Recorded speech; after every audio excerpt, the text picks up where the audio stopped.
Welcome to episode 2 of Stub Club. I get to interview someone else that I love very dearly that's been super important to me on my filmmaking journey. MovieBob is our second guest. I'm so excited to have him here. He's a writer for Theorist Media. You can go check out their stuff over on YouTube. You can also check out his channel, The MovieBob, where he does shows like Schlocktober, This Movie Exists, Really That Good, The Big Picture, and all of his reviews. I've been following him since 2015, maybe 2014, so it's such a huge honor to be able to bring him onto the show and chat one-on-one about The Seventh Curse. We just did a CGI movie with Mirror Mask. Now we're getting into the practical effects and Hong Kong cinema. I am so stoked to bring this one to you guys. This was new for me. Shout out to our patrons, Jared and Billy. You two are the first two supporting this channel, so you're going to dive into it along with me. I hope you've done your homework and checked it out. Bob, thank you so much for being here. I really appreciate you, first of all, taking the time, and second of all, letting me eat today. This is a movie that it's been on my list to get to for a really, really long time. And so part of this movie club is like forcing me to get to the movies that I've been trying to watch. And when you sent me your list of a couple to get to, or for the episode, I was kind of like, man, they're all good picks, but Seventh Curse, I've always wanted to see it. My brother, I was not disappointed. The elevator pitch for anyone who has not seen, and if you don't have 80 minutes, which is all this movie is, if you don't have 80 minutes, that's crazy. You got to take the time. This is Indiana Jones meets Alien meets the Muppets. I have at least 10 things in my list that I've never seen done in a movie before, and ended up being I could not stop laughing across the whole movie. Bob, where did you find this treasure? Where did you find this gem? You know, I'd really like to say that there's like some really interesting story behind this of, you know, how to find gems of Far East cinema. You know, as like an older guy, I'm 44 this year, and a lot. You know, the way that you're supposed to say that you found something like this is, oh, I was combing the backs of an ancient video store of my youth and saw this fascinating cover, or saw one of those covers that didn't have a cover and they scrawled on it in Sharpie and took it home and couldn't believe it. Or, you know, my hometown had one of those great UHF FM stations, UHF that would just play random shit. Or we got a pirate signal over from the local Chinatown and I was able to see it that way. Or I went to a bazaar and an ancient old man handed me a tape at a stand, and when I looked back, the stand was gone. And that's why I found this movie. It's like, no, what happened was I was on the internet in the early 90s, and there used to be, back when there were websites, were many websites that you could visit by typing an address into the address bar, and it wasn't just 4 fucking social media sites that ever just linked to eventually someone else's post on another blogging site, slightly worse blogging site that went to. There used to be an internet, kids. The message boards, they were called. Right. We used to have Al Gore's internet actually existed, and it was great. It was great. The screens were black and the text was green, and you could get sucked into the Matrix. Yeah, and I was. I'm going to date myself terribly here. There was a website called. A few people will get very nice over this, called Stumptopia. Stumptopia, okay. Which was probably one of the earliest versions of. I think it was just 2 guys who just had a running website. Where they just wrote, reviews of like old horror movies that they liked. And that was it. That was the entire premise of the website. It was just, hey, walls of text and a couple pictures clipped out of the movie. And it's like, hey, this is a thing.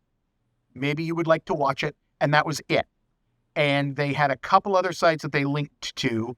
I think people have maybe heard of Djibouti.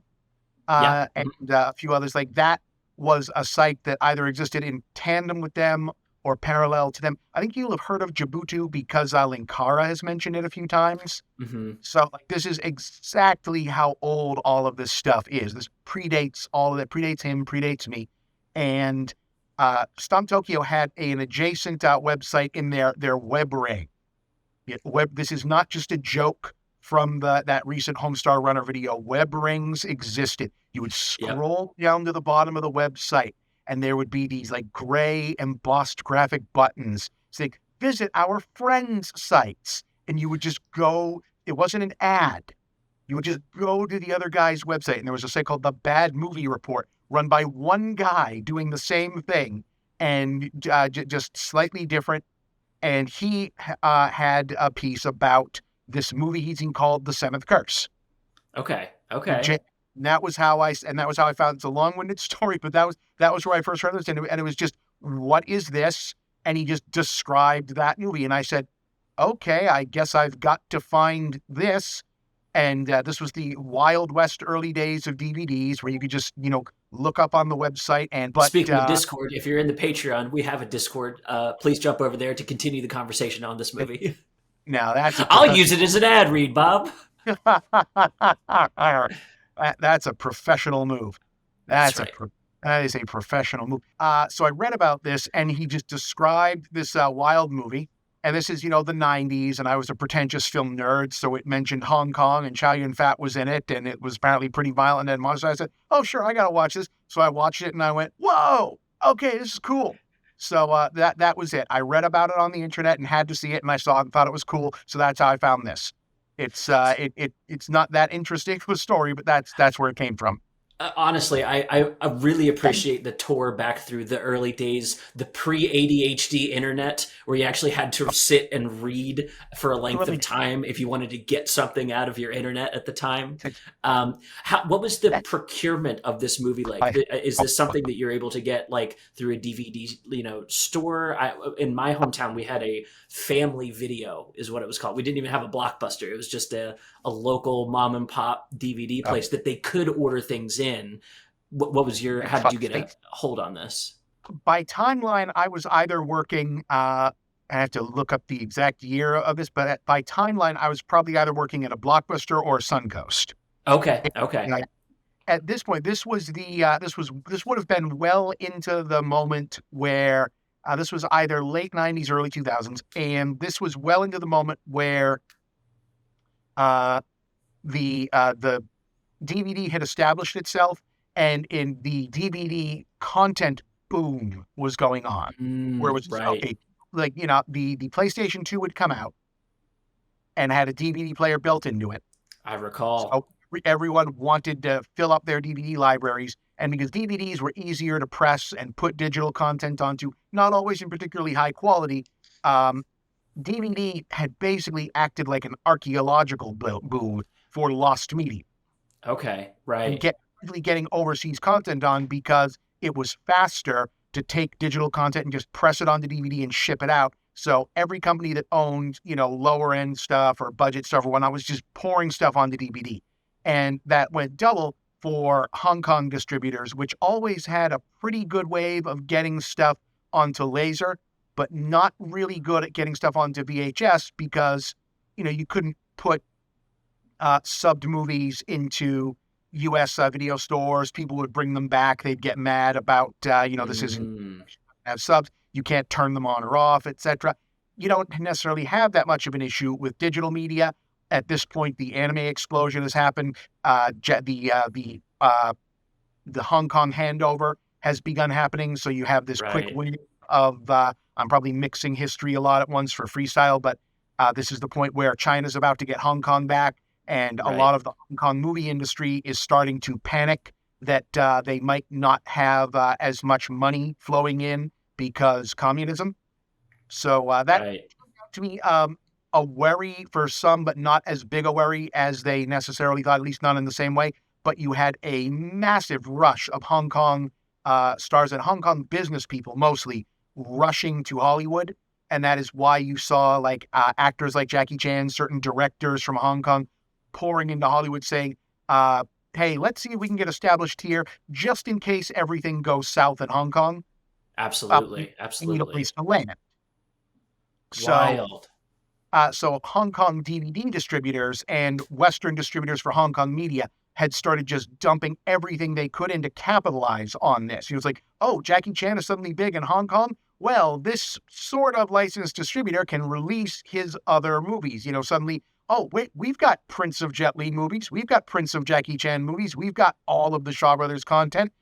Dump that. Dump it all on the DVD and print it. This is when the Wu-Tang Clan, had printed up their own DVD label and released re-released public domain martial arts movie rips, now of which are all Right. pretty much on YouTube. That's where all of the YouTube kung fu movie content is ripped. A lot of it from Wu-Tang video and Brooklyn Zoo video DVD content that came out in the night. Wild.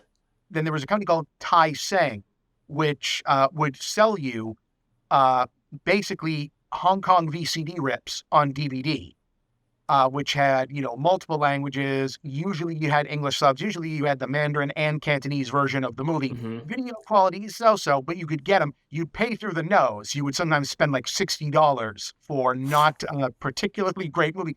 And I think I ended up importing a copy of this, not importing, but like buying a copy of this that would generally not be on shelves at like a Blockbuster or a Suncoast. And I think I got it by having it sent to my workplace so that I could use my employee discount, which is Yes. what I basically did. Was I figured out how to look up the store order part of whichever company I worked at, which I can now talk about because neither of these companies exist anymore. But Exactly. a lot of my good DVD collection from the periods of like the 90s, early 2000s came from working at Blockbuster and working at Suncoast and having the store order and using the store order system to order DVDs of stuff that was never going to come to the store otherwise, and filing customer order forms for myself and then using my employee discount on them when they got there. So I probably paid too much for the not terribly good video quality thing. If you watched the Schlocktober episode that the Seventh Curse movie was featured on, the video Hmm. quality in that one, not so great. And it's because I used the DVD that I had originally for this, which Wow. was, So it's lasted this long. oh yeah, Whoa.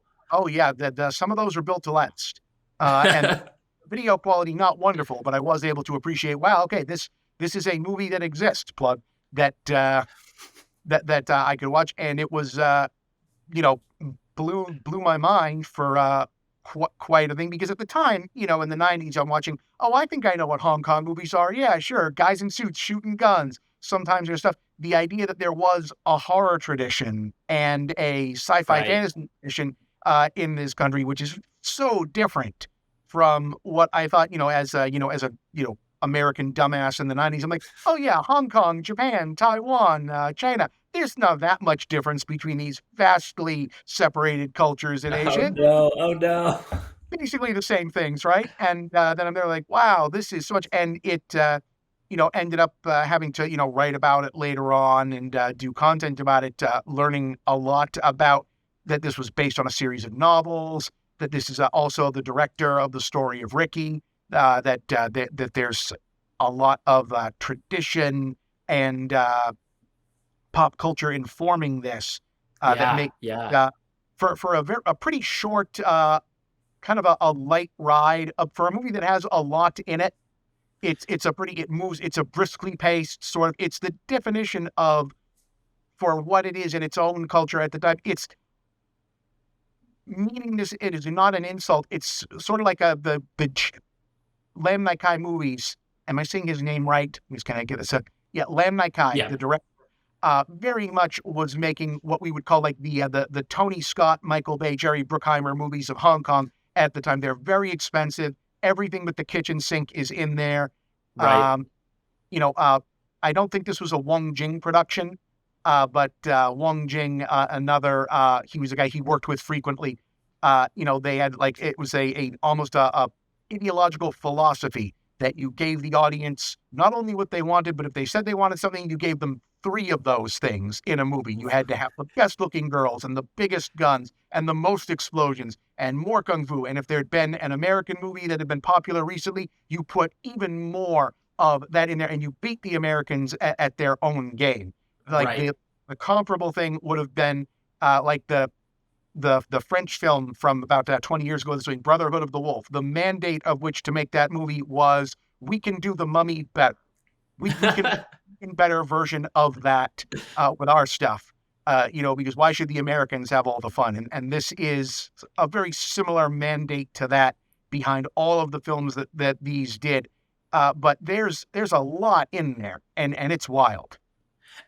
Wild is like just scratching the surface. I have to mention the thing that got me in, and it happens pretty early on in the movie, is there's a fight sequence between our lead, Dr. Yen, and an ancient ancestor, which is, and I shit you not, one of the best kung fu Muppets, and convincing, throwing this man around the ancient tomb, beating the shit out of him.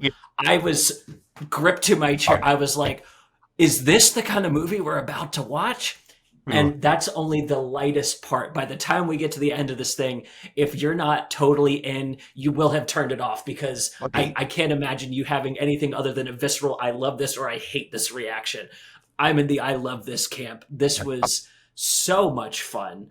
I would describe this as like the perfect sleepover movie. This is, you're 18, 19, 20, get all your buddies over, pop the popcorn, get the beers out, turn this on. You're going to have an absolutely fantastic time. Also, I love that you basically got to live the meme. I don't know if you've seen this meme that's like, I wasn't meant for remote work. I was meant to be a guy at a Blockbuster recommending movies to local kids. That was a real chunk of your life. I love that for you. It was, I miss it. I do. I bet. It was a good thing. It wasn't always like super fun, but like that was compared, like that should still be a thing. Yeah, no, and like you're doing the digital version of that. Honestly, I think the reason you're here, I'll even say, 10 years ago, I came across your videos on YouTube as we were finding out that we didn't call it this at the time, but the alt-right pipeline was the roots of that were popping up, and I found you specifically saying, "Hey, it's fun to punch Nazis," and it was like, oh, this is like the local video guy. That was my like initial impression of you finding your videos. So you're still doing the Lord's work. I'll put it that way. That means a lot. Thank you. Really, no, absolutely. So while we're in our feelings, I would love to talk about your first watch. Can you remember what your standout feelings were watching this movie? What the emotional ride was for you as you first came in contact with this footage? At the time, I mean, I was already surprised. Wasn't necessarily a factor, because I had read. The reason I wanted to see it was because I read this breakdown of all of the things that were in it. So I was like, oh, cool. Now I get to see what this was, which was, right. a lot of the pre-internet experience about that. This thought was on the internet, but even growing up, the internet spoiler culture experience of watching was, you pretty much knew classic movies front to back before you ever saw them, just by reputation.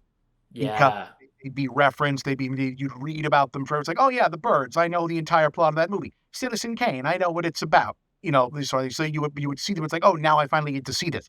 But seeing it and watching and going, wow, was this isn't the sort of movie where being wrapped up in the story is necessarily a factor, because the story is complete nonsense. The characters are way over the top. It's the essence of the novels. This is based on a series of novels which numbers in possibly over the hundreds. The author of this wrote dozens of these books with multiple crossovers. It's the essence of the Hong Kong version of dad books. They're paperback pulp, wish fulfillment fantasies about guys who are good at literally everything. They are cowboy astronaut billionaires. Right.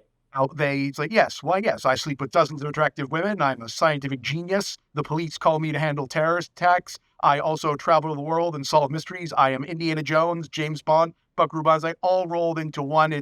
They're still doing the Doc Savage thing.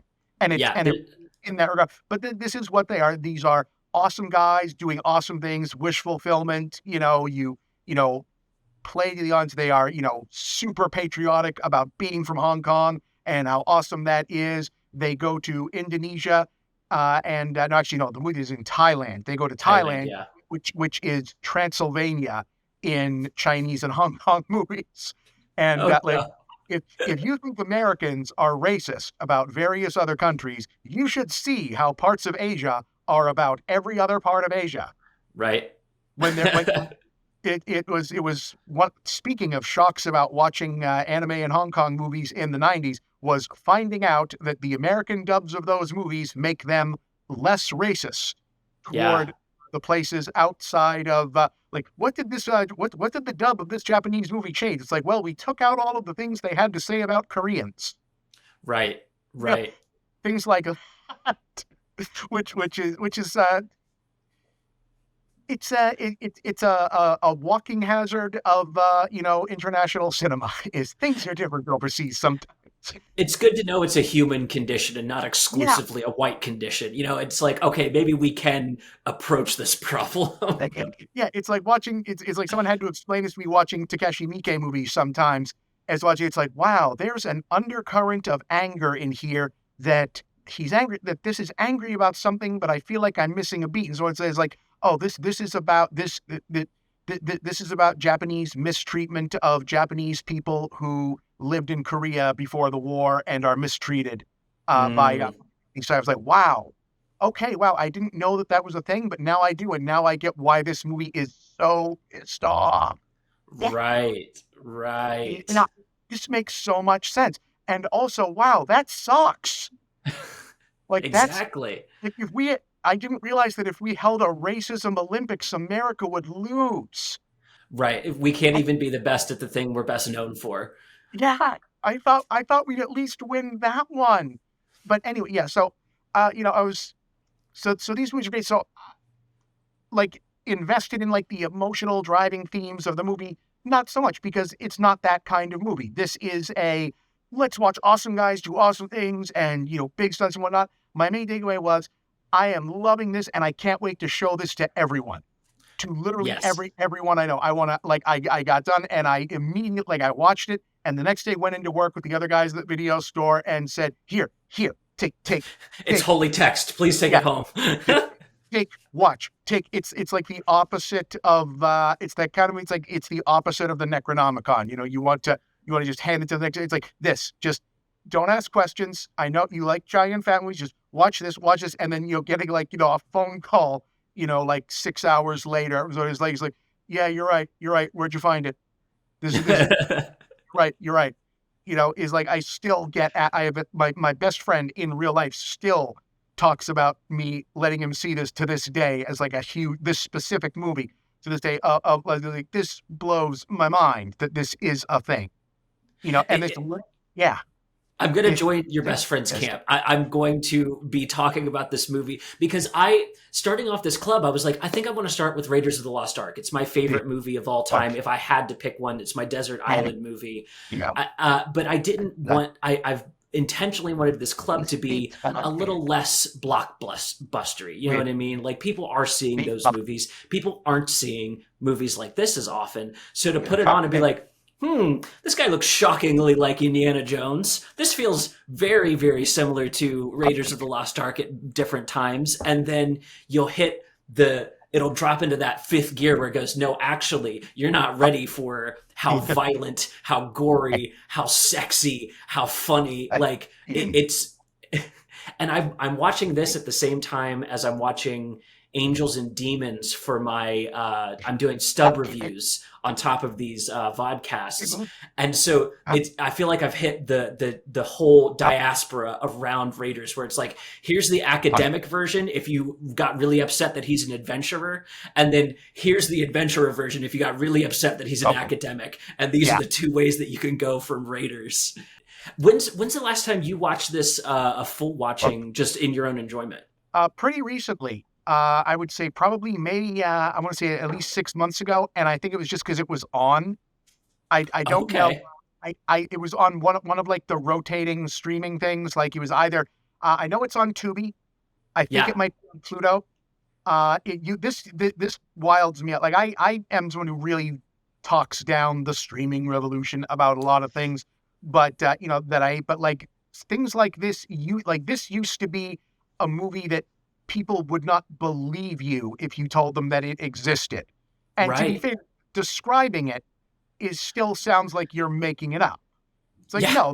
no, it's about two guys, one of whom is a billionaire who fights crime and travels the world and solves supernatural mysteries, and is a doctor and is like literally Buckaroo Banzai Bruce Wayne, but not Batman. And he saves the world and fights curses, and it's based on 100 novel book series. And his best friend is the same guy, but slightly more like rolled a higher level in magic and is also Chow Yun-fat. Right.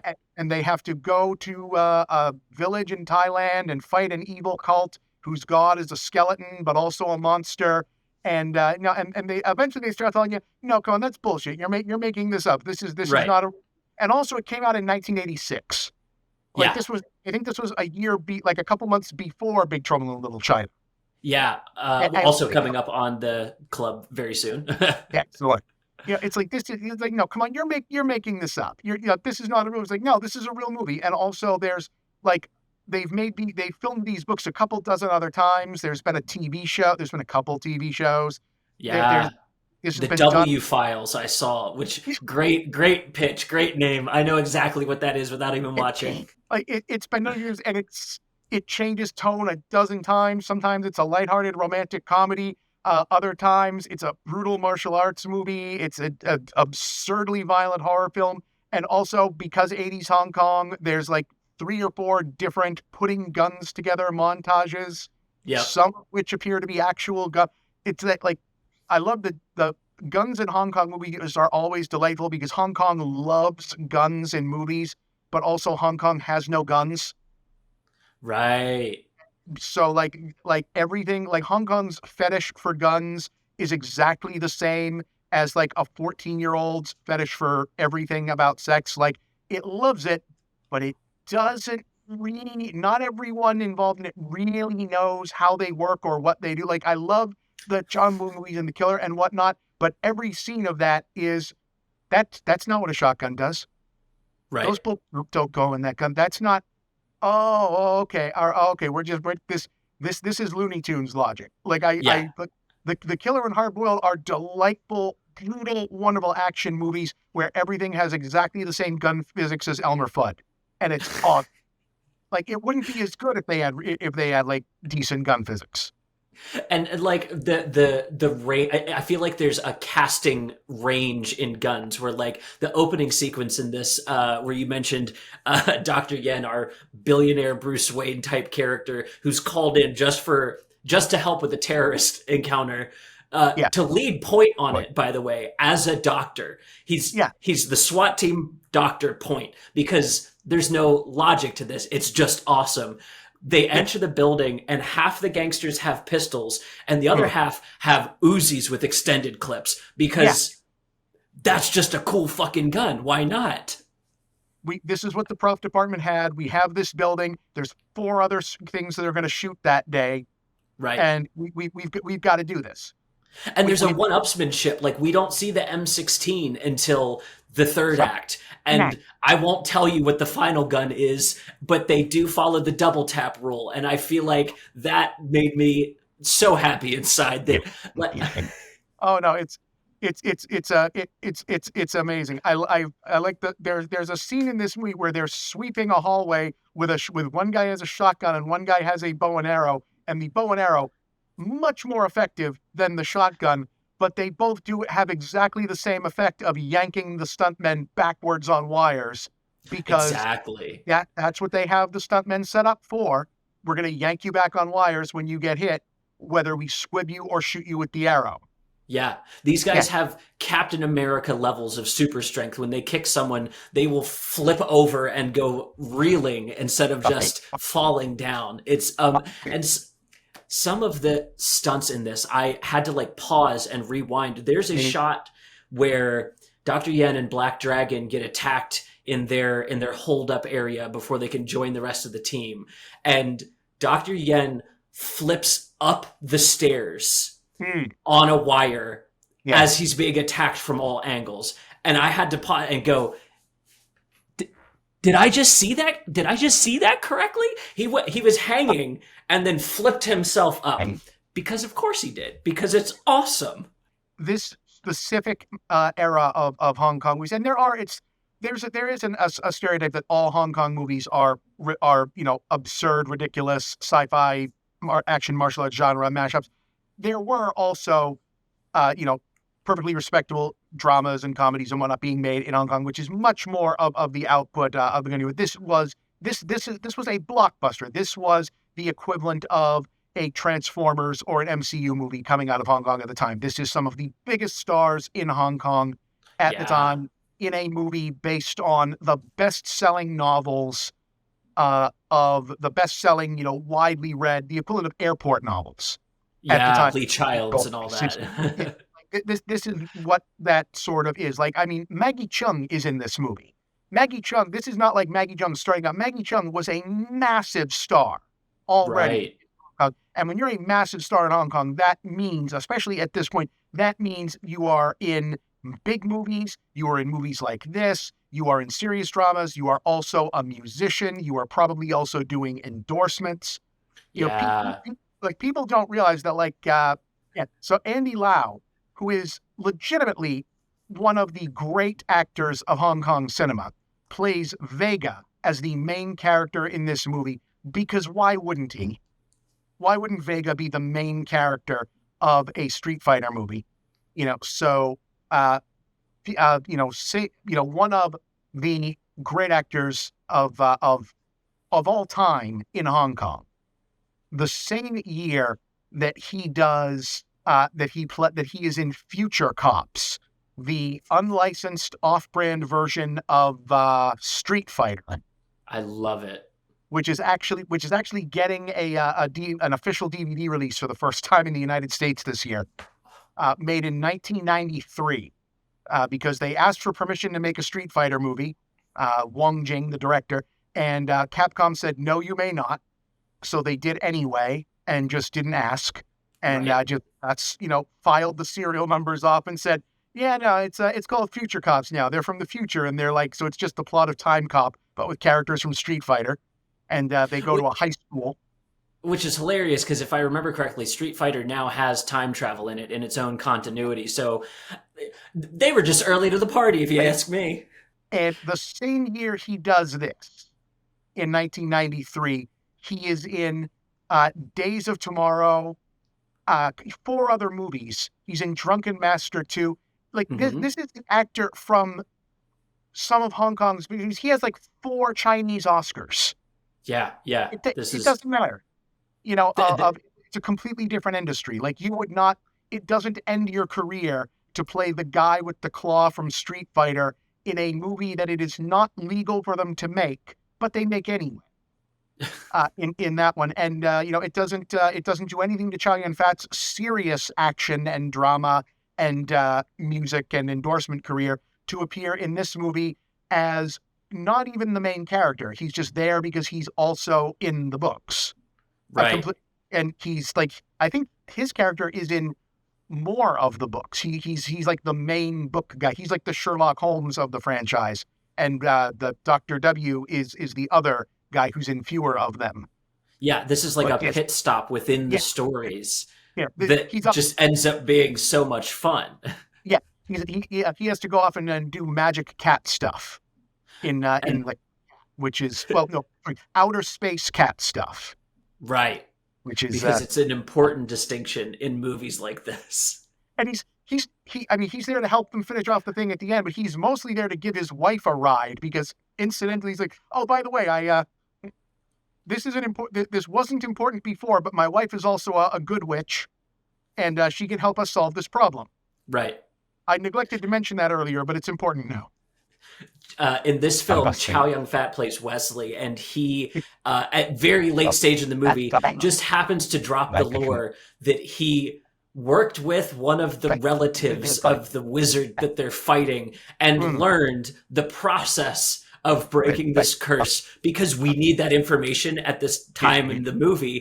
And like you pointed out, there's nothing these guys can't do and know where they haven't been and know when they haven't talked to. Yeah. It's just the perfect way in a movie like this to deliver the next round of information. It's like, well, we need to get him here, first of all, because we need him for the finale. And what else can he do in the meantime? Well, he's the smart one, so he's going to capture the ghost baby and know how to break this curse. Even though there's already a character here that could functionally do that within the plot, we have Chow Yun-fat. We need to get him in this. We need him in more scenes. It is such a a problem-solving way of filmmaking and writing, where it's just like, okay, we've written our way up to this point. Here's the next thing to do. This will solve our problem. And all we need, and I love, this happens a bunch of times across the movie, they give you like a single line of logic from a character to explain why things are the way they are. And it doesn't have to be like, it's show and tell. Like it's so much show and so much tell at the same time, where you just, at a certain point, you go, okay, I'm just going to follow you, movie. You know what you're talking about. You're going to get us there.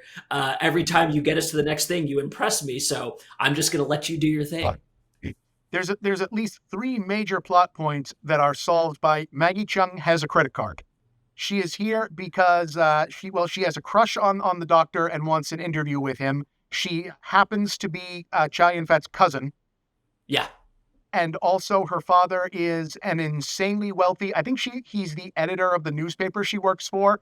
That there's a few plot points in this that are different depending on the dub. I'm informed because I've seen the Cantonese translation, the Mandarin translation. I've seen at least 2 different English translations of it. And there are minor plot point differences in each one of them just based on how they've chosen to translate things. But a key recurring point of it is that she is a news reporter, but also she's a fabulously wealthy Nepo baby. She's very Bulma, for lack of a better. And she's basically there, and every time her character is in some sort of jam, she either comedies her way out of it, or she pulls out a credit card or a giant wad of cash, which immediately produces a montage of guns. Or it's like, we need to get in this place. How are we going to get into this place? It's like, it's okay. I bought a small army, and now we have a small army. It's like, yes. Wait, could you have just done this the whole time? Because we just fought our way into a place to get a thing for a thing with 2 guys with functional hand-to-hand weapons. Could you have just called the SWAT team at any time? Right. Because she's not concerned with making this easy for him, right? She just is concerned with the ultimate idea of I think I can get an interview with this guy. I think I could do that. You mentioned Street Fighter and video games a couple times. First of all, as I was watching this, when I got to the scene where they're getting the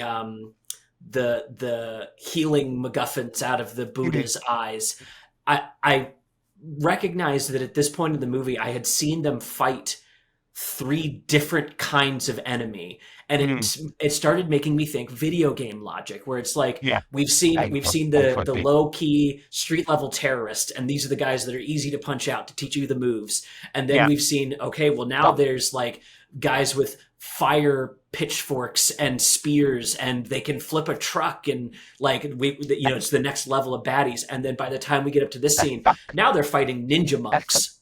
Yeah. And I'm not shitting y'all. They're fighting ninja monks on a statue. And I was like, this is video game logic. How badass would a video game of this be? Yeah, it really impresses me that it doesn't seem to be. And I've looked. It doesn't see it. It seems like that video games as there's probably a whole other podcast, if not one to be had, about the presence of gaming in Hong Kong. And video games are very big in Hong Kong, but there both is and isn't a domestic business for them, just because so much comes back and forth through. So Hong Kong's video game industry is Japan and China's video game industry as ROM hacks, basically. Oh, interesting. A lot of, if you see those, which are now ubiquitous in the United States, those, consoles and handhelds at the mall kiosk that it has 900 games in it, and they're slightly keyed off versions of Genesis NES games, and also a million arcade brawlers and beat 'em ups that look, it's like, wow, why did I never see this once in any place, anywhere? That is basically up until the early 2000s when the internet became more of a thing. That was Hong Kong, Indonesia, Taiwan, and parts of Korea's video game industry for a lot of it. Yeah. And a lot of it was on uh, computer, like Windows gaming, Windows Hmm. gaming, or gaming, and hacked arcade machines were the ubiquitous video game industry of Hong Kong. So there was domestic gaming and it had a subculture, but there wasn't a lot of, as is my understanding, a domestic industry other than on PC. And Yeah. a lot, Interesting. and a lot of it is lost media on the level of like pre-sound silent film in terms of what existed and is basically gone because people have Wow. to translate it over. I don't believe that there is.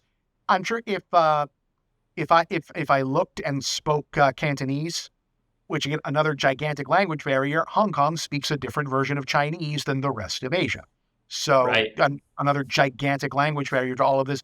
It is likely that there are Y and Wisely video games, but I've never seen one for Seventh Curse. It Even would along the definitely, lines of like the new Indiana Jones game, yeah. I feel would be a great opportunity for Mm. this kind of material where it's like, Oh, yeah.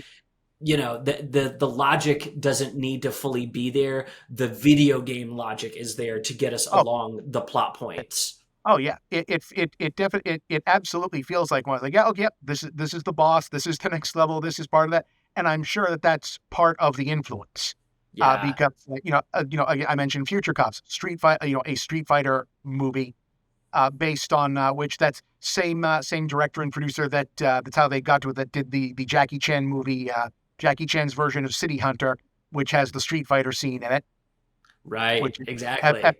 have you seen the movie or the scene, or you I've might seen be the familiar? scene. Yeah, I've not seen Yeah, the yeah. movie. The movie is not. It's an adaptation of an anime. Oh, Has interesting. Yeah. It's a detective thing. It's not one of Jackie Chan's better movies, but it is funny, and it does have the scene where the two guys kick each other into a Street Fighter arcade machine and get electrocuted and start turning into characters. Just why the hell not? Because it's Just fun, right? just just because the whole movie is sort of like that, but that's the most absurd thing. But uh, I'm not sure where I was going with that. But yeah, there is an internal logic to the progression of video games that's present that's present in this that you see turn up in a lot of these and video games. There's a chicken and egg to a lot of this, especially since so much Right.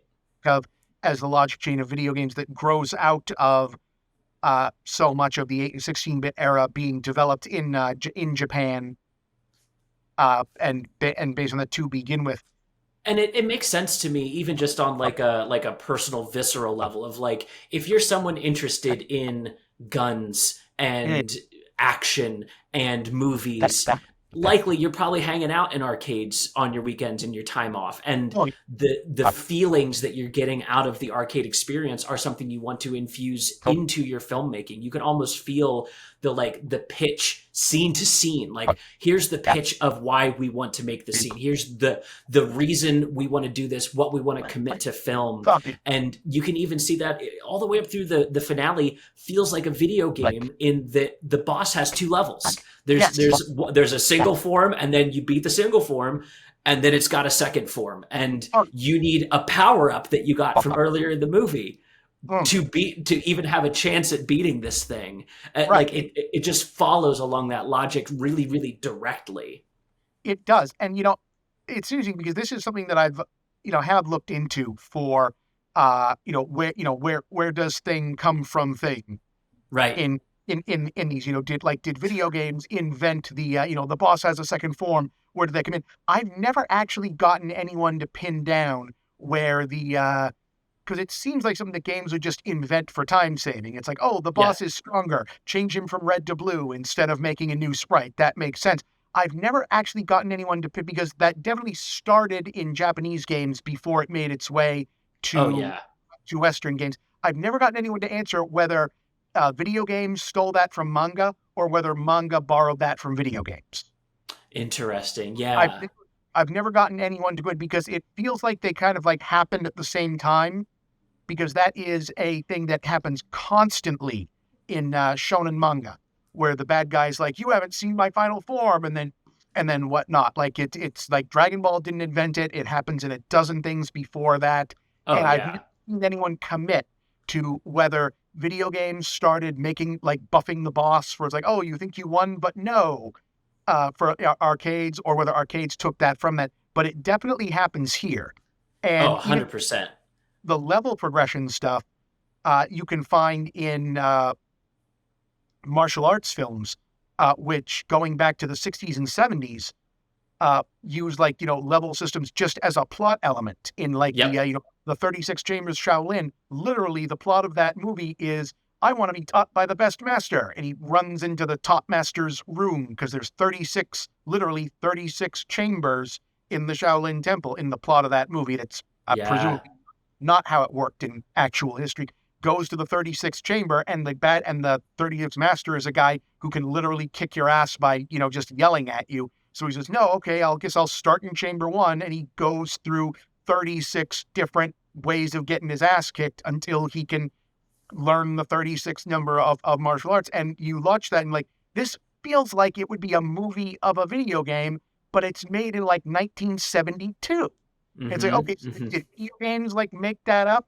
Like did Bruce Lee's Game of Death is a, the Right. version that they were going to make before he passed away, where he's just literally going through a tower and fighting a different guy on every level of it. Feels like something that would be the movie of a video game, but the movie did that first. Exactly. It feels like games inspired the movies and then back into it. And that scene that we were talking about with the Shaolin monks, they're guarding a giant Buddha statue that they have to carve the eyes out of to get the jeweled eyes, and then the water comes out of them and whatnot. That is, as a poll, that's a direct reference back to the silent version of the Thief of Baghdad. I It recall that. Yeah. every Yeah.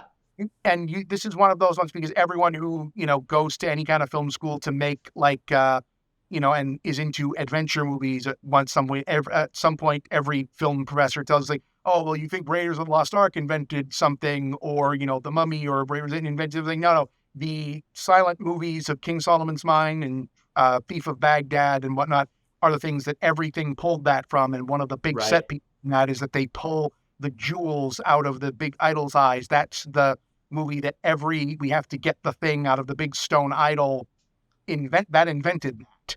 And Yeah. that's a reference back to that. And then they do that with the head coming off of this and doing a boulder run and whatnot. But there's everything goes back to somewhere, and there's a lot of 11 different movies stew in the scenes from this, where you got like an evil dead skeleton turning into a, oh, why spoil it? But Yeah. it's We got to keep a couple yeah, secrets even, from the audience. even if you tell people, they wouldn't believe it. But No, exactly. it's enough to know that you see actual people fighting a wire puppet skeleton, which must have been an amazing thing for them to try and animate. And it's like it's excellent physical acting. Yeah. Our Yeah. The lead is able to really sell Mm. like getting the shit kicked out of him by this what looks like a 10-pound puppet. Like it Oh, looks lightweight as fuck, and it's still throwing this man around very yeah. convincingly. Yeah. It's a real lesson in good acting, and also that uh, even remotely realistic sound effects are no substitute for interesting sound effects, That's because they exactly right. because the for people who are not seeing the movie yet right now in this, if you have to imagine uh, a guy basically pretending to be beat up by a Party City skeleton that's been very well dressed in like ultra slime and rags and stage goo and whatnot, with Christmas light eyes, and he's just Right.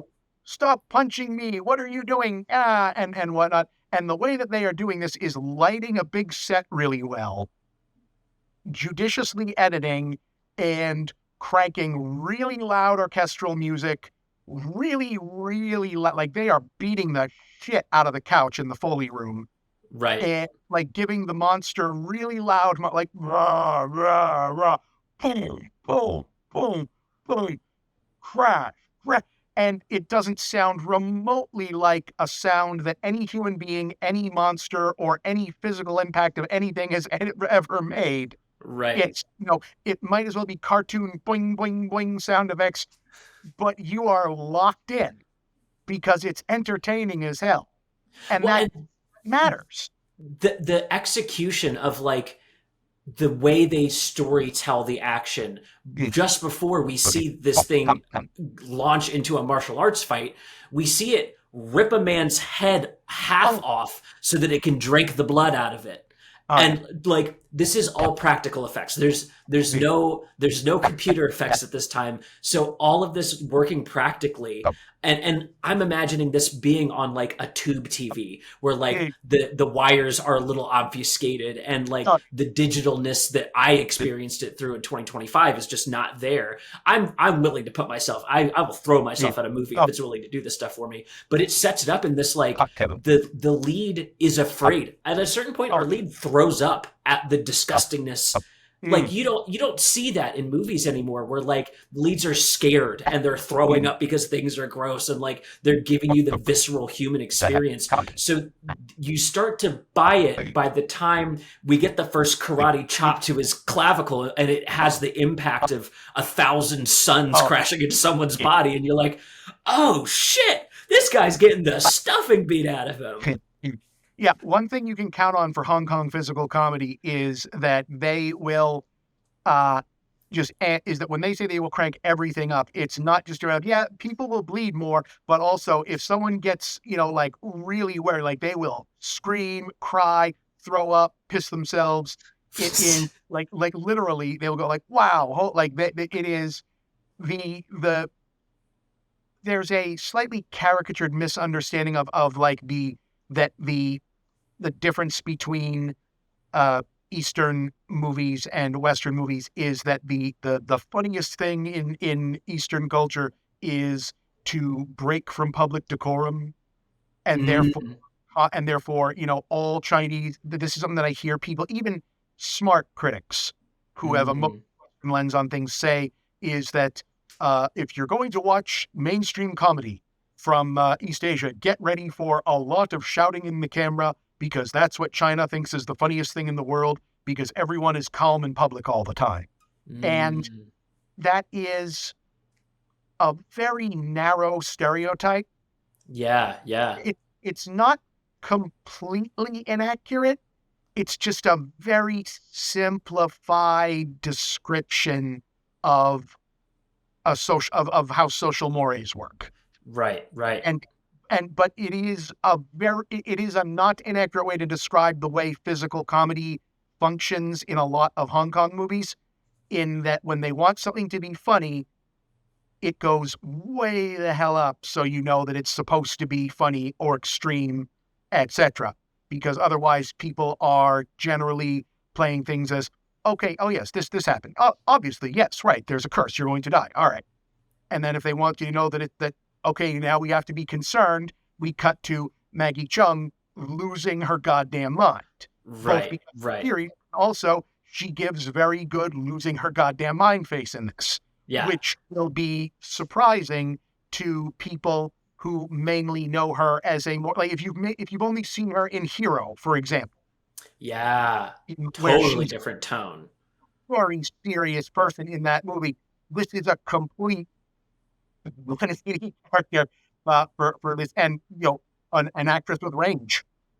And that's not to say that like any of this for as camp as all of this sounds, the performances are not camp. Like these are people are really really selling what they're doing in every scene. And like there are like you mentioned a character pissing themselves. That is like a campier moment. That actor I think was directed to kind of make it a little funny. There's a reason that it doesn't happen to the lead, right? Because it would probably pull you out a little bit. But there's I'm in Korea right now and I've noticed there's the decorum is there. There's like a respect that's expected, but I'm noticing that the emotional outbursts aren't looked down upon if you have a reason. And everyone after their emotional outburst will give like, hey, sorry about that. It's almost more like Vulcan culture where it's like the emotions are still there sitting underneath the surface, but there's like an expectation to not let them out unless you have a really good fucking reason. Yeah. And then like you explain your reason after and everyone goes, oh, okay, cool.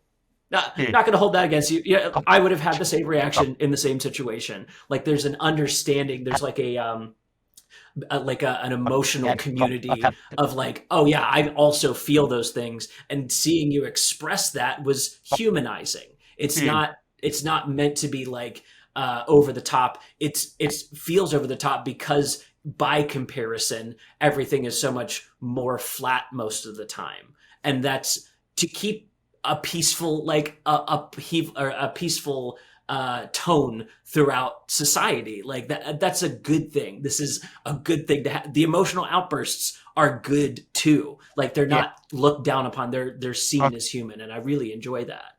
And you'll notice the villain in this is at 11 all the time, and every moment he's a big evil clown, and that's how you know he's the villain. Exactly. Everything he does is like either crafty or evil or like I've avoided it to this point, and without saying too much, there is probably one of the most viscerally evil scenes I've ever seen committed to film. Yeah, that's dark.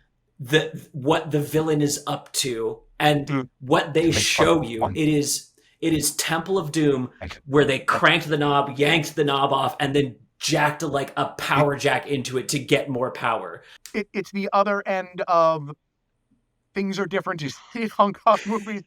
You can say it's like, oh yeah, other than given how not necessarily realistic a lot of the violence in here is, this could probably almost squeak with a hard PG-13 in American movies right up to this point. And then it's like, oh yeah, no, this is why this is not a U.S. released movie. This is probably why this never came out here. Is like out there, it's like, wow, there's no way to cut around this. And it's like it's edited in such a way that you can tell that the kids involved were never in any danger of any kind. It was probably a fun day on set, to be honest. Yeah. But the effect of the edit is like, what the fuck am I watching right now? I know we were going dark, but I didn't know we were going evil. Like this is straight up evil. Yeah, we need to remind everyone, just so we're clear, because we know the bad guys are ridiculous. Just so we're clear, these are the bad guys. Darth Vader ain't got shit. They got shit on these guys. I'd love to use this as our sachet into the segment that I'm calling favorite moments. I had my notepad out to watch through and write down every moment that stood out to me as one of my favorites. I would love to hear yours at the top, though. With your recent rewatch and your watches over the years, what are the I want to call this the reason to buy the ticket? What is the price of entry that makes this worth it, other than the whole thing being fucking awesome? If there's a single scene to be like, you need to watch this and stay for this scene, or a couple of those, what are those for you? My actual favorite part in terms of like, wow, this is so far over the top, is the entire ending battle business with the final monster thing, because it just keeps going. It's like, okay, we're storming the castle, we're fighting the bad guys, and now it's like, okay, you think it's, we're just topping several other movies. It's like, okay, we're fighting the bad guy. Okay, didn't think that was going that way. And that's like, now we're running from a flying coffin, and now there's a monster, and now there's, okay, we're gonna outdo aliens. Okay, we're gonna have monster versus we brought a whole SWAT team. Maybe this. Okay, guess not. I guess that's not gonna do it. And then what happens? And it's the essence of the one goddamn thing after another business of this whole thing, and it's just, I can't believe this is still going. Like there's not even like the drop out of, okay, all right, let's slow down and regroup. It's like, no, we're going to keep going. So there's not even okay, all right, let's everybody collect ourselves, let's get to the ship. It's like, no, keep going. The audience paid for this. And but like the earlier on version of the same thing in terms of if you need to know what kind of movie you're watching without getting it, I would clip out uh, the initial let's go assault on the temple thing when they're, everything when they're, putting on the guns, strapping it up, just the juxtaposition of here's our, brand new layout of weapons because Maggie Chung has a credit card. So now suddenly we have a full Rambo kit of weapons and Right. our hero, who to this point has already demonstrated that he has a collection of sports cars and a supermodel waiting for him when he gets home from the party with the other supermodel. And he gets to there and she's like, okay, I guess you got weapons. And he pulls out the table and he pulls out the gun. He's like, oh, of course I know how to field strip an M16. Why not? Why No wouldn't problem. why wouldn't I know how to do that? I'm the Hong Kong Police Department's on-call terrorism surgeon for some reason. And they put it out in these, they're doing the montage of putting on the weapons, where putting like your special tactical flute in your bootstrap goes right in with the giant pistol and everything. And then they immediately drive a Jeep up the steps to the temple. I'm pretty sure a stuntman might get killed in that scene. I'm pretty sure. Whoa. I'm pretty sure some, because there is definitely a guy who gets hit by the Jeep. Like, because Yeah. they drop the Jeep down and a bunch of guys jump out of the way. I'm pretty sure at one point there's a guy who definitely just gets hit by the Jeep, and it looks like he got hurt. But they drive the Jeep up the steps and then they jump and then they get out of the Jeep and immediately start fighting 12 guys. And Yes. it's Yes. like this is the this is like the essence of this whole part of the movie. So that's that those two parts would be there. Any other sorts of like this is the buy-in would just be like describing dialogue exchanges that I wouldn't want to spoil. Right. No, totally. That Jeep, that Mitsubishi had the most powerful front wheel drive I've ever seen to roll Yeah. up steps. Like, this isn't like a ramp that they're driving up. This thing is rolling its way up the steps. Yeah. Absolutely loaded down with weapons. Mhm. I love it. I love it. I love it. Let me list a couple of mine. These are my buy-ins.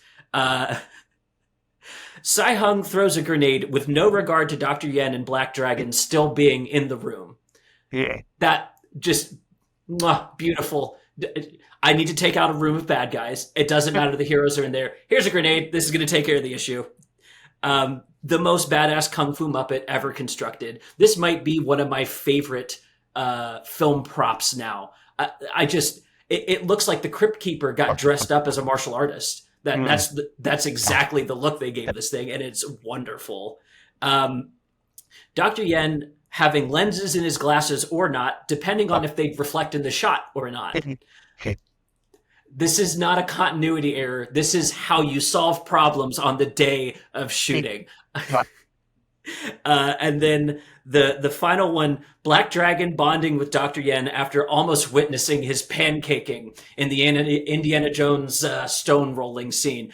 I love a moment between characters, no words spoken, just pulling him out from behind the rock, and then I almost fucking died is the whole look he gives, and then they just dap each other up, and they're now immediately homies for life. You can tell they're now just best friends. Every scene feels like that. Every 5 minutes you get one of those just, wow, that's one of the coolest things I've ever seen in my life, or one of the funniest things, or one of the goriest things, or one of the sexiest things I've ever seen in my life. How do they keep topping themselves? Glorious. Favorite characters is the next section. Who's your standout? Who's your favorite character to pop up in this? Who are you relating to the most? Character is a strong word to describe the way that, Sure. that a lot of the featured players in here are, because these are, again, going back for the way that the source material for this is constructed. Yen and Wisely are both nakedly author insert, audience insert. This is the coolest guy who will ever exist. Good at, like, it's, I'm accused on my own show enough of using too many Family Guy references, whatever. It's literally cowboy astronaut billionaire. Yeah. It's or secret agent astronaut billionaire or whatever. It's the Buckaroo Banzai Doc Savage thing done completely unironically. They're good at everything. It's everything that the author wanted to do with their life. And it's like, hey, this is my awesome fast car and my girlfriend. Also, I'm a doctor, surgeon, adventurer. I'm Indiana Jones and James Bond all rolled into one. And, it works. I would struggle to call it a character, but it's what you need for exactly this sort of thing. Yeah, And yeah, absolutely. and they're fun. And the two actors are doing the exact right job for it, which is playing it completely straight. Mm-hmm. You cannot. This is why only Peter Weller could be Buckaroo Banzai. You need someone who is. You need the guy who can also be RoboCop perfect. Yeah. And that sounds like I'm giving a backhanded compliment to Peter Weller. I'm not. He is one of the best straight man actors who ever lived. Yeah. Especially when the topic material, and it's funny you mentioned Buckaroo Banzai. That's another example of movies that feel like they're the fifth movie into a series where they just expect you to just jump on board. This feels just like that.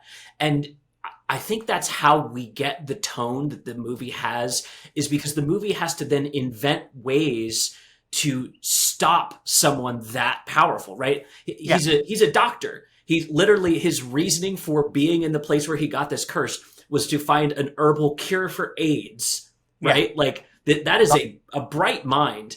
And so he gets a blood curse because that's the only thing he couldn't actually undo himself. Yeah.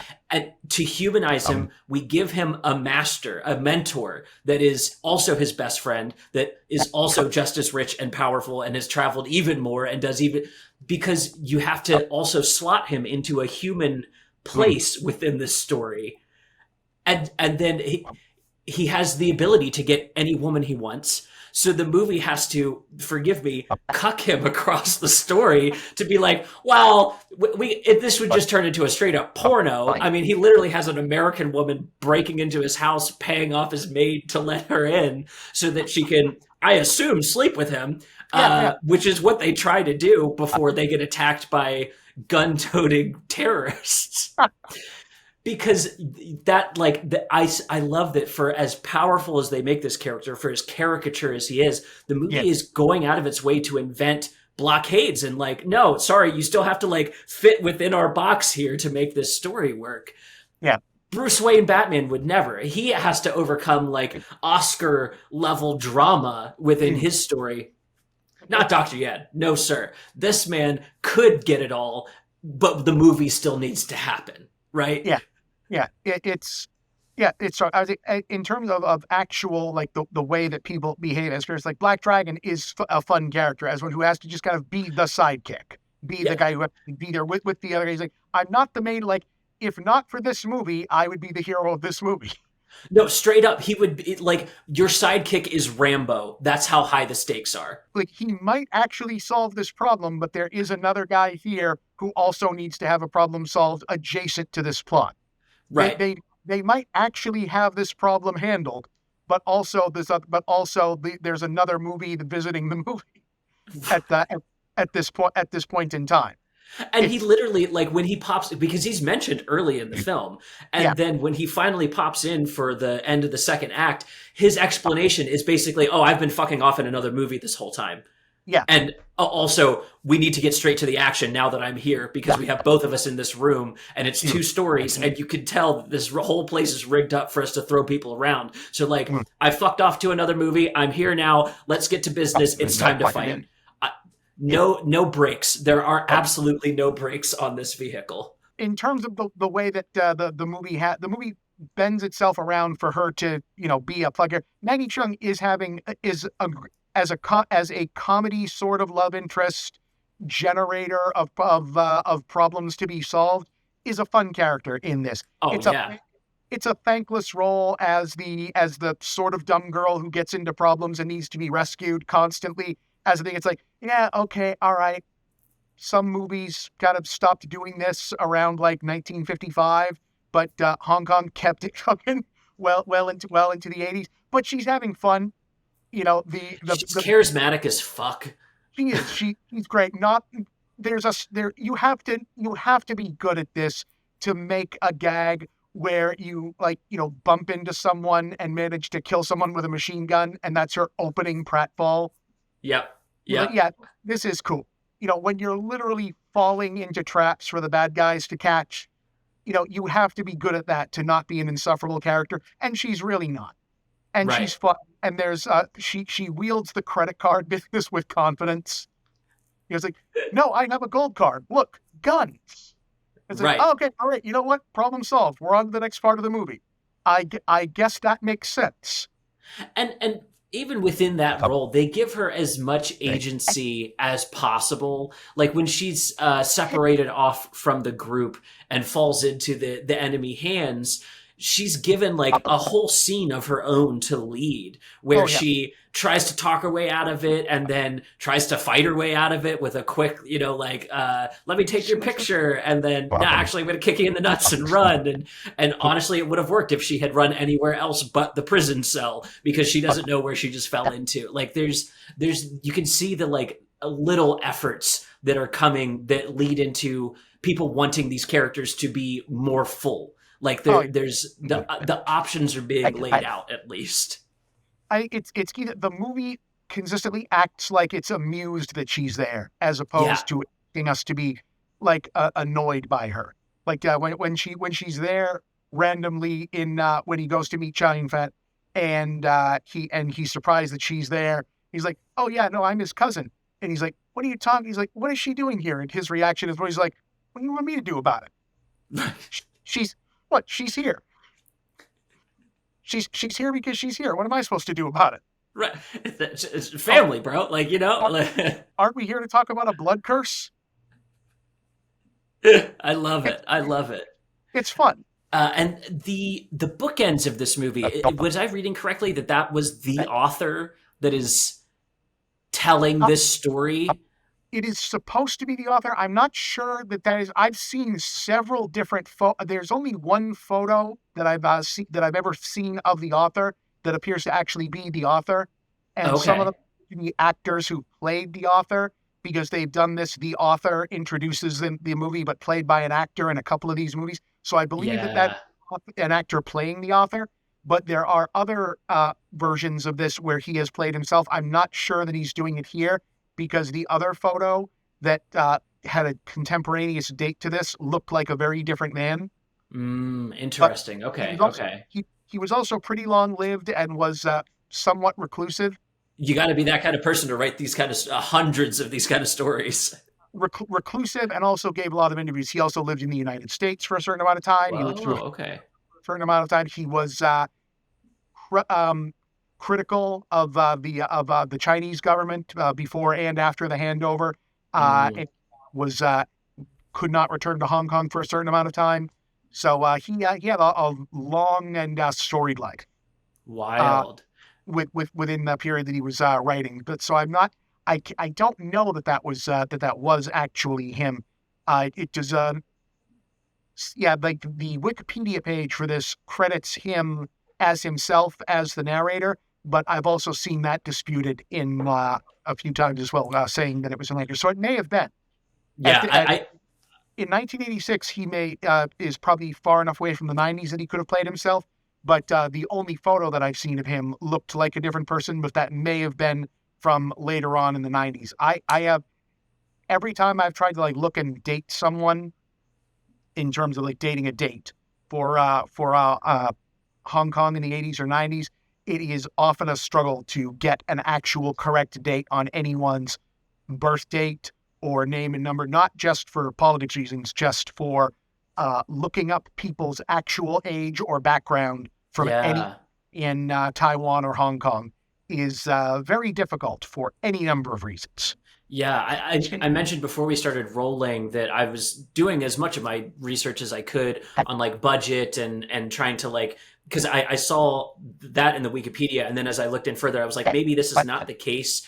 My ultimate point here is that I love the bookends of this movie, and I did specifically watch the extended version that has the extra final where literally those scenes are the bookends. They describe him as the storyteller, and the reason that the two characters who are there in the scene Yeah. aren't the ones telling their own stories because this guy tells it better. I love that line because it sets up and forgives any tonal issue because this is someone telling a story, and then the movie is the visual recreation of a oratory story. Yeah. So any over the topness is like intentional. It's allowed. We've bookended it with reality and said, okay, anything between these scenes, it's a movie. It's just a movie. I love that. I love that. That is so just like cute and on the nose to say, yeah, this is going to get over the top. This is going to get a little crazy, but like we're going to at least allow you that one extra step of getting into the bathwater, you know, like dipping your toe in for a second to be like, oh, okay, this is interesting. This is get a little realistic. And then the next scene takes it a little further and a little further. And the disjointed timeline allows us to set things up in a way that there's a flow to the dynamic. And if you cut this into, I guess like chronological order, the movie would be much weaker for it, right? Because it would start in Thailand and then jump up to the terrorist scene and then go back to Thailand. And it would just feel like a superfluous extra, where instead we get this wonderful setup of the most fearless man ever who gets his feet shot at and doesn't flinch at all and waves the SWAT team back. At a certain, because he's like, no, guys, I got this on my own with this nurse here. I thoroughly enjoyed this. Final segment, takes hot or cold. The floor is yours. Set the record straight for anybody that has not seen this, that has seen it, that has maybe out there thoughts that you've seen over the years. What are some of your takes on this movie, if you have any at all, to just set the record straight? You know, I think it's a difficult thing to have a hot take on, right? Because like the hottest take that you could have on something like this is that it's junk food, and like of course it is. You know, like there's a now that the watching that you know the seeing Hong Kong movies come in. And that they're much more prevalent, and you can see these things much easier. This is one of the movies, not like the most prominent, but one of the ones that used to be a very obscure cult item that people would say, oh, you have to see this, and now some people see it and say it's like, you know, oh well, this is, you know, this isn't cult cinema. This is the equivalent of like a Michael Bay movie, and you know what? Fair, you know. In the place that it existed in its time, yes, this was not like a small underground, you know, release. This was a big movie, big stars. You know, this was something that, you know, would have opened very big when it came out. It was based on a well-known series of things. These are major actors, and you know, watched in that context, that's what it is. Sure. But I think that that's fine. And I don't think that necessarily lessens the enjoyment of something.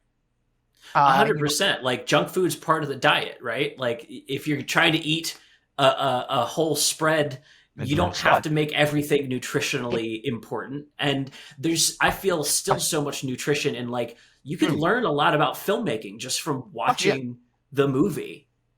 And also, you know, okay, maybe they know, but there are huge. The fact is, if you're really going to, if you are someone who watches international cinema and stuff from from worldwide, and you want to really know it, you know, if I'm going to put on my own pretentious film guy hat for a moment, you are not going to truly understand what is happening in other cultures, other national cinemas. If you're only watching the choicest cuts of stuff that they're sending out to be appreciated by the global film intelligentsia of the world. Right. You know, before we rolled on this podcast, you know, we were talking about you know, what gets released and what gets appreciated globally as popular as popular things. Yeah. Uh, in the United States, we have a lot of anime fan, Hmm. and and this is I take a lot of shots at anime fandom because it's anime fandom, and We deserve it. I'm one of them, and we deserve it.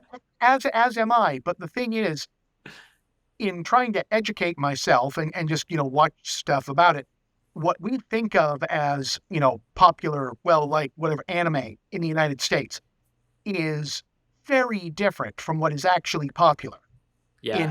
Yeah. in Japan. For an example of this, which I already brought up before pre-roll, so I can abbreviate this. Uh, there was in about probably 15 years ago at this point, Cartoon Network ran for a couple seasons a show called Shin-chan. Hmm. They Western translated as Crayon Shin-chan.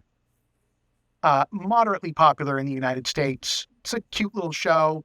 It is sort of a Simpsons, Dennis the Menace kind of vibe going about a bratty kid and his family. Is one of the most popular things in Japan as an anime, as a primetime anime series. There are 31 Shin-chan movies based on this. It's like Japan's Family Guy. You mentioned the director of Godzilla -1 did a live action adaptation. a, a live action movie which is based on what is considered a live action adaptation of what is considered one of the better animated Shin-chan movies. So there's a Shin-chan movie that was so popular animated that they did a live action adaptation of it. And it was directed by the director of Godzilla -1, who in context in the United States is now best known as, he will forever be credited on everything he does as director of Godzilla -1. In Japan, Right. the big deal was that one of Japan's premier directors of primarily historical fiction made a Godzilla movie. Yeah. That's Yeah. his reputation in Japan, is that he makes very sad drama movies about period Japanese families and war movies. Yeah. And also a movie called Returner that was a sci-fi Matrix style movie that I think people may have remembered from the early 2000s. But he's mostly Japan's Robert Zemeckis. Like most of his movies Interesting. are Japanese Forrest Gump. So it was a Yeah. huge deal when Toho said, "Oh yeah, our next said, oh yeah, our we think of him now because of -1 as like Japanese Christopher Nolan. No, he's on another level there. He's Japan's Zemeckis." Yeah. Yeah. And it was a huge deal when he did -1. So you will not. I trailed off of my point a little bit, but you will not really understand other national cinemas if you're not watching the most popular stuff that's there, which is often very different from the more artistically accomplished, globally minded stuff that comes out of there. If you're only watching what the Cannes Film Festival and American critics tell you is the best stuff from Japan, from China, from Germany, from various other countries, you're not Right. really getting a sense for what those people in those who are actually interested in. And this, much more so than the, yes, better, more dramatically focused Hong Kong movies of that same period, this will tell you a lot more about where the headspace of Hong Kong audiences, Hong Kong popular culture, for good or for ill, people were at this point in time in terms of what was being thought about, where their heads are, and what they actually thought was entertaining. Yeah. Than the more serious drugs. In the same way that for good or ill, if you want to know where America's head was at in 2012, 2014, 2008, if you want to understand America in 2008, go back and watch the first Iron Man and remind yourself that Iron Man is mostly a revenge for 9/11 movie. Right. Right. Remind yourself that the reason that movie was a giant hit is not because anyone gave a shit about Iron Man, a C-tier Marvel character at best at that time. The reason that movie made $1 billion is because the entire trailer for that movie was the first act, was just showing people that the first act of this movie was a guy gets shot down by not the Taliban and then builds a robot suit and blows the hell out of him. And then the ending of the trailer shows him making an even better suit and then seeing something that makes him mad on CNN and putting on the robot suit and flying off to where the terrorists are and pointing his arm at them, and then a tank blows up, and then he walks away from the set thing while a boomer rock anthem plays. And Right. of course, that movie made $1 billion in Yeah. 2000. How could it not? And then we got 20 years of sequels to it. At the time, I even remember walking out of the theater knowing that post-credit scene, like I knew as a comic book fan what that was. The reaction of everyone in my group was, "Oh, they're never going to get to that. Yeah, just forget about that. That's not even a thing that they could conceivably do."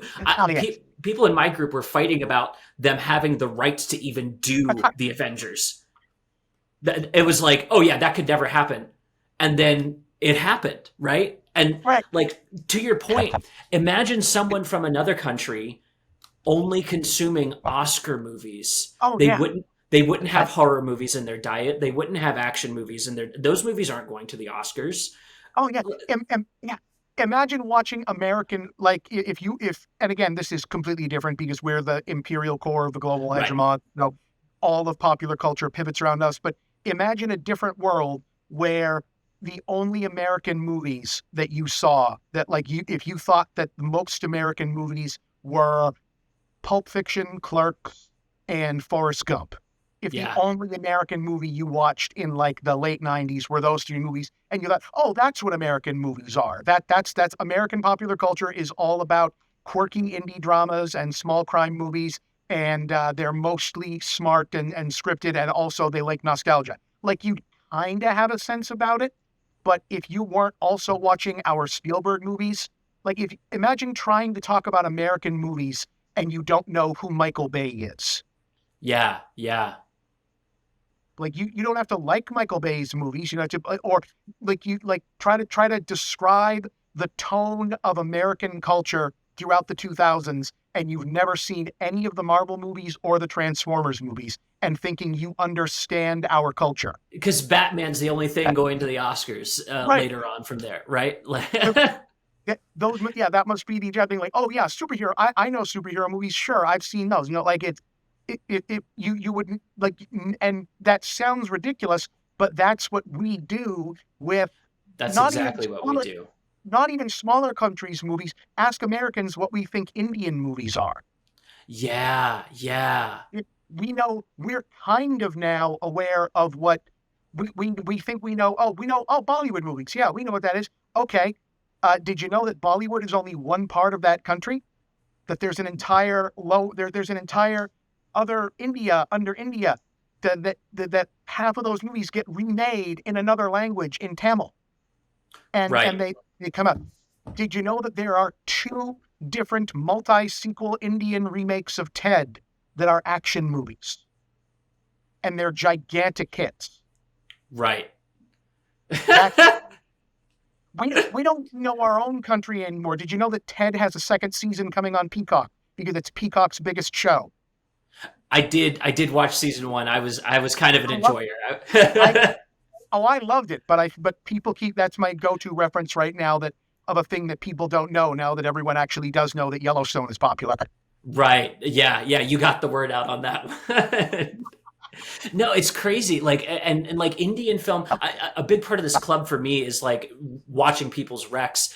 And Pather Panchali is a 1950s Indian film that was one of the first films not made on a set. They went out into India to shoot it. This is new information for me, right? Like, I'm learning this along with the club members, and to like think of it as just Bollywood, to think of it as just like the tent poles is so to wrap back to your hot take here, just because it's junk food doesn't mean it's not important.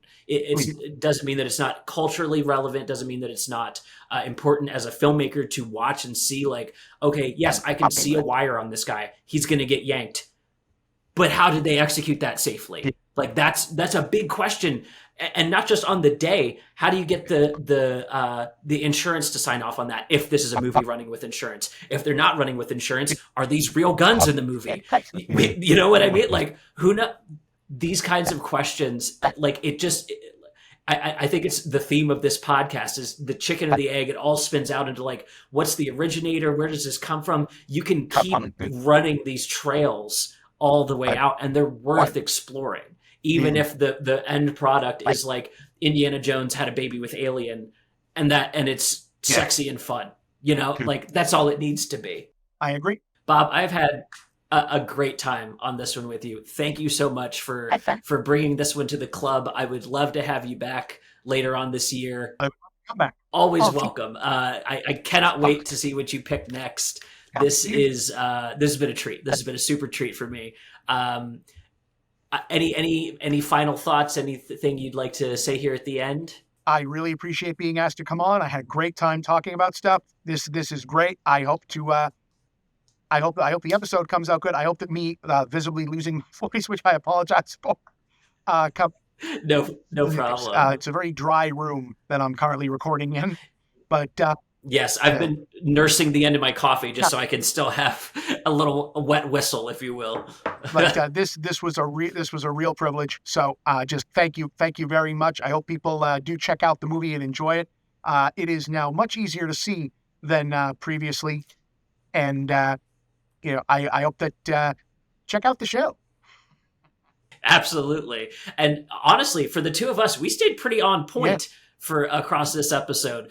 You and I could ramble for hours on end, but I love that we found ways to get back to the topic at hand. I'm proud of us for that. Thank you for keeping me on track. Not everyone is good at that, because I am definitely not.